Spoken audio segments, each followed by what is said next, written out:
मंदिर बनाने का कार्य शुरू किया है, इसके बारे में आप क्या सोचते हैं? ये तो एक राजनीतिक मुद्दा है। विश्व हिंदू परिषद ने जो कार्यक्रम चलाया है, मंदिर तो बनाने के लिए कोई रोक नहीं था। फिर हमारे यहाँ ऐसा कोई विधान नहीं है कि हम भगवान को अलग हटा करके किसी जगह रखे जाएं, क्योंकि भगवान जहाँ विराजमान हमारे होते हैं हम उसको मंदिर ही मानते हैं। हमारे हिंदू परंपरा ही है, चाहे वो किसी भी मकान में रख दिए जाएं तभी हम उसको मंदिर ही कहते हैं, क्योंकि भगवान जहाँ विराजमान है वो मंदिर ही होता है। फिर अलग से मंदिर बनाने का कोई औचित्य नहीं है। अगर अलग से भी बनाया जाता तो उस इमारत में जिसमें भगवान विराजमान हैं हम उसको तोड़ना भी नहीं चाहते हैं, और जो लोग तोड़ना चाहते हैं वो इस मुद्दे को लेकर तोड़ना चाहते हैं कि पूरे हिंदुस्तान में एक तनाव की स्थिति पैदा हो और हिंदू मत जो है हमारे पक्ष में हो। उनको ये चिंता नहीं है कि कितना बड़ा जनसंहार होगा, कितने लोग मारे जाएंगे, कितने कटेंगे, कितनी बर्बादियां होंगी, या जो मुस्लिम बाहुल क्षेत्र में हिंदू रहते हैं उनकी क्या परिस्थिति होगी। हमारे देश के सामने तमाम ऐसी समस्याएं हैं कि 1949 से आज तक किसी मुसलमान ने वहां कोई अवरोध नहीं पैदा किया। लेकिन जब इन्होंने यह नारा दिया कि बाबर के संतानों से खून का बदला लेना है, तब पूरा देश जो है वो दंगाग्रस्त हो गया और कम से कम हजारों लोग इसमें मारे गए, मौत के घाट उतार दिए गए। लेकिन तब भी इन लोगों ने जरा सा यह महसूस नहीं किया कि यह तनाव जो देश में फैल रहा है, हिंदू मुस्लिम की जो एकता आज हमारे देश में बनी हुई थी, तमाम मुस्लिम शासकों ने मंदिरों को जो जागीरें दी, आज जानकी घाट में माफीनामा मिला, हनुमानगढ़ी के बहुत से भाग मुसलमानों की बनाई हुई हैं, फकीर राम जी का मंदिर मुसलमानों का माफीनामा है। ये तमाम जो जागीरें मुसलमानी शासकों द्वारा मंदिरों में दी गई, और अमीर अली और बाबा रामचरण दास की जो समझौते थे कि हम हिंदू और मुसलमान दोनों एक मिलकर के रहेंगे, उसी जन्मभूमि के पाठ में दो भाग किया गया कि एक तरफ मुसलमान नमाज पढ़ेंगे, एक तरफ हिंदू पूजा करेंगे। ये सारी बातें जो थी उस पर इन लोगों ने पानी फेर दिया।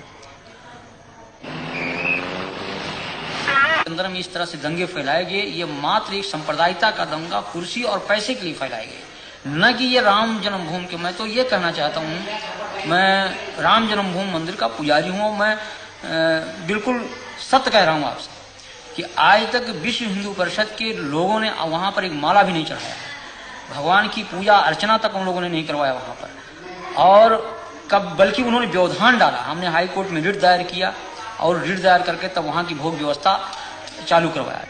तो यहाँ की जनमानस ने कभी इसको स्वीकार नहीं किया, लेकिन इसमें कुछ किराए के साधु जिनको पैसा चाहिए, पैसे पर खरीदे गए, रामशिलाएं घुमाई गईं। उसके उन रामशिलाओं को उन लोगों ने अपना कमरा, अपना मकान बनाना शुरू किया और काफ़ी जनभावनाओं को उन्होंने दोहन करके और बड़ी बड़ी बिल्डिंगें तैयार कर ली। करोड़ों अरबों रुपए इन लोगों ने इकट्ठा किया, विभिन्न बैंकों में इन्होंने डाला और लाखों रुपया उन्होंने व्यक्तिगत अपने खाते में इन लोगों ने डाला। तो लोगों की हत्याएं हो जाएं, लोग नष्ट हो जाएं, इससे इनको कोई मतलब नहीं। इनको मतलब पैसा मिले, कुर्सी मिले।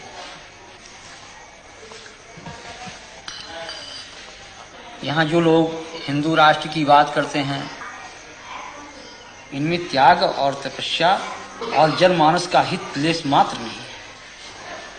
ये केवल धार्मिक भावनाओं को बाहर करके और स्वयं को सुख सुविधा में वो परिणित किए हुए हैं। ये जनहित की बात कर ही नहीं सकते। लेकिन आज बड़े बड़े मठ हैं, करोड़ों अरबों की संपत्ति उसमें है, और हम पैदल छोड़ करके एयरमेल से चलते हैं, फर्स्ट क्लास की टिकट पर चलते हैं, एयर कंडीशन के कमरे में रहते हैं।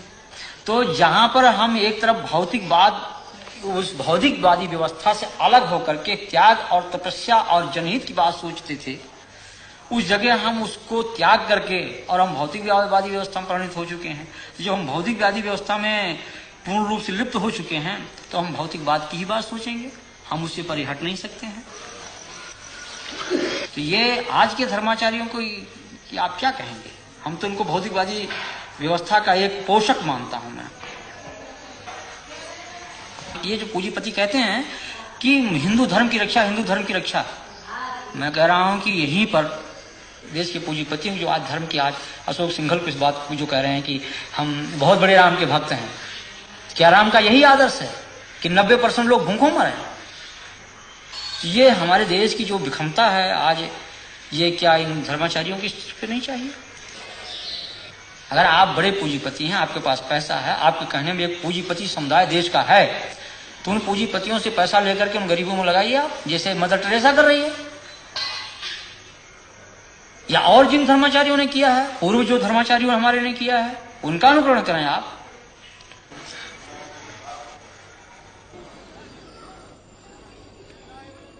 कि जनमानस को इसका विरोध करना चाहिए कि किसी की धार्मिक भावना पर ठेस नहीं पहुंचाना चाहिए। हम किसी के दिल को तोड़े नहीं, हमारा धर्म ये अलाउ नहीं करता है, इस चीज को कभी अनुमति नहीं देता है।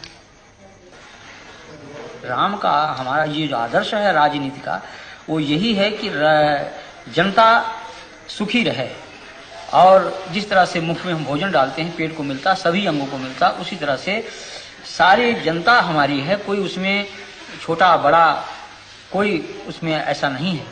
लेकिन उन आदर्शों की सीधी हत्या की गई। साधु पतियाना साधु देखो जग बौराना, जाना मर्म कोई